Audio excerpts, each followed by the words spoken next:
Futbol olami katta o'zgarishlar ostonasida turibdi. 2026-yilgi Jahon chempionati nafaqat formati va ko'lami bilan, balki bir butun oltin avlodning xayrlashuv turniri sifatida tarixda qoladi. Biz 10 yillar davomida hayrat bilan kuzatgan, futbolni san'at darajasiga ko'targan titanlar o'zlarining so'nggi jangiga hozirlik ko'rmoqda. Bugun biz oxirgi bor Jahon chempionatida to'p surishi kutilayotgan 5 nafar futbolchi haqida gaplashamiz. Sahifamizga obuna bo'ling, biz boshladik.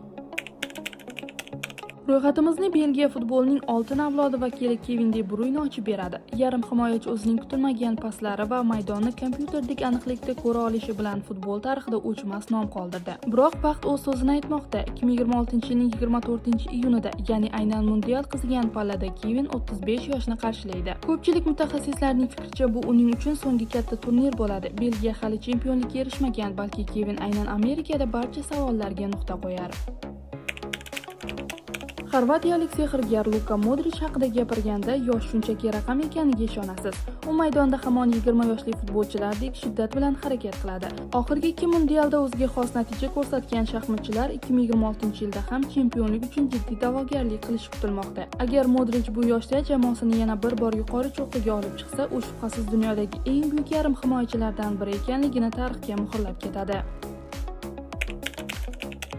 Neymar Braziliya futbolining so'nggi 10 yillikdagi ramzi, bayroqdori va erkatoyi. Uning faoliyati jarohatlar va turli bosimlar ostida o'tgan bo'lsa-da, u doim muxlislarga chinakam bayram ulasha oldi. Braziliya terma jamoasining barcha davrlardagi eng yaxshi to'purari uchun 2026-yilgi chempionat xayrlashuv turniri bo'lishi kutilmoqda. Pentakampionlar o'zlarining 10 yillik yetakchisini jahon toji bilan kuzatib qo'ya oladimi? Buni vaqt ko'rsatadi. Iroda, intizom va cheksiz mehnat timsoli Cristiano Ronaldo 5 ta jahon chempionatida gol urgan dunyodagi yagona futbolchi o'zining 6-chi va so'nggi mundialiga tayyorgarlik ko'rmoqda. Hozirda ko'plab tahlilchilar Portugaliyani turnirning asosiy favoritlaridan biri sifatida ko'rishmoqda. Agar Ronaldo o'z kolleksiyasidagi yagona yetishmayotgan sovringa erishsa, futbolning undan hech qanday qarzi qolmaydi. Bu afsonaviy yo'lning eng go'zal yakuni bo'lishi mumkin.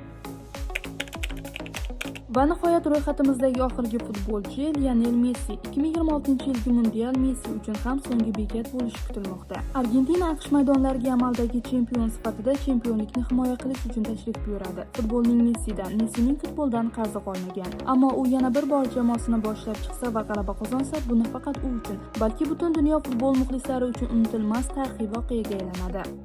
Aziz do'stlar, bir davr yakunlanmoqda. Xo'sh, sizningcha yana qaysi futbolchilar uchun 2026-yilgi jahon chempionati so'nggisi bo'ladi? Kimning ketishi siz uchun eng og'riqli? Izohlarda o'z fikringizni yozib qoldiring. E'tiboringiz uchun rahmat.